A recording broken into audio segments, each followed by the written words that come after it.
भारतीय चित्रपटसृष्टीतील एक असं नाव ज्यांचा अभिनय, दमदार आवाज आणि कडक स्वभाव पाहिला की समोरच्याचा थरकाप उडतो.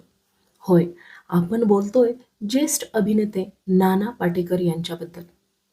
नाना जितके त्यांच्या चित्रपटांमुळे चर्चेत राहिले, तितकेच ते त्यांच्या वैयक्तिक आयुष्यामुळेही चर्चेत असतात. पण मित्रांनो, तुम्हाला माहिती आहे का? नाना पाटेकर आणि त्यांची पत्नी नीलकांती पाटेकर यांनी कायदेशीररित्या कधीच घटस्फोट घेतला नाही. तरीही तब्बल 35 वर्ष एकमेकांपासून दूर आणि स्वतंत्र राहत आहेत. शेवटी असं काय घडलं होतं की दोघांना हा मोठा निर्णय घ्यावा लागला? जाणून घेऊया आजच्या व्हिडिओमध्ये.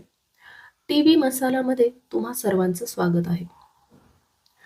नाना पाटेकर आणि नीलकांती यांची प्रेम कहाणी खूपच रंजक आहे.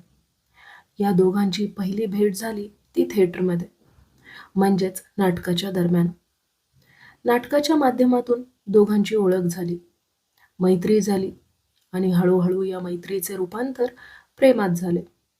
काही वर्षाच्या एकमेकांच्या सहवासानंतर 1978 मध्ये या दोघांनी लग्नगाठ बांधली. नीलकांती यांनी नानांच्या स्ट्रगलच्या काळात त्यांना खंबीर साथ दिली. लग्नानंतर त्यांच्या आयुष्यात आनंद आला. त्यांना दुर्वासा आणि मल्हार अशी 2 मुले झाली. संसार सुखाचा सुरू होता, पण अचानक त्यांच्या आयुष्यात एक दुःखाचा डोंगर कोसळला. त्यांचा मोठा मुलगा दुर्वासा हा जन्मापासूनच गंभीर आरोग्य समस्यांनी त्रस्त होता. नानांनी आणि नीलकांती यांनी त्याला वाचवण्याचे खूप प्रयत्न केले, पण अवघ्या 2.5 वर्षाच्या वयात दुर्वासाचे निधन झाले.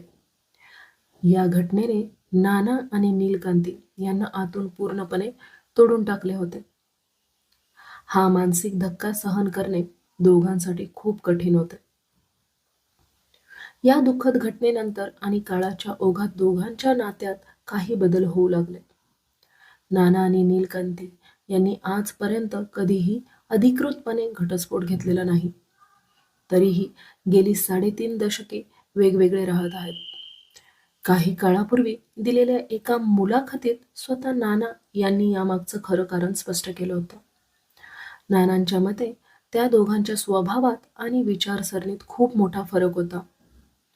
वैवाहिक नात्यात राहून रोज रोज तीच भांडणे किंवा मतभेद होण्यापेक्षा परस्पर संमतीने आणि आदराने स्वतंत्र राहणे हा जास्त योग्य पर्याय आहे, असे त्या दोघांना वाटले. एकमेकांबद्दल आदर कायम ठेवून त्यांनी वेगळे राहण्याचा समजूतदार निर्णय घेतला. आजही नाना आणि नीलकांती यांच्यात कोणतीही कटुता नाही.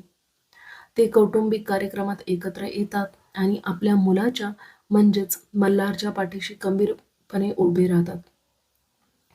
नातं तुटू न देता ते केवळ स्वतंत्र राहण्याचा हा निर्णय त्यांच्यातील समजूतदारपणा दाखवतो.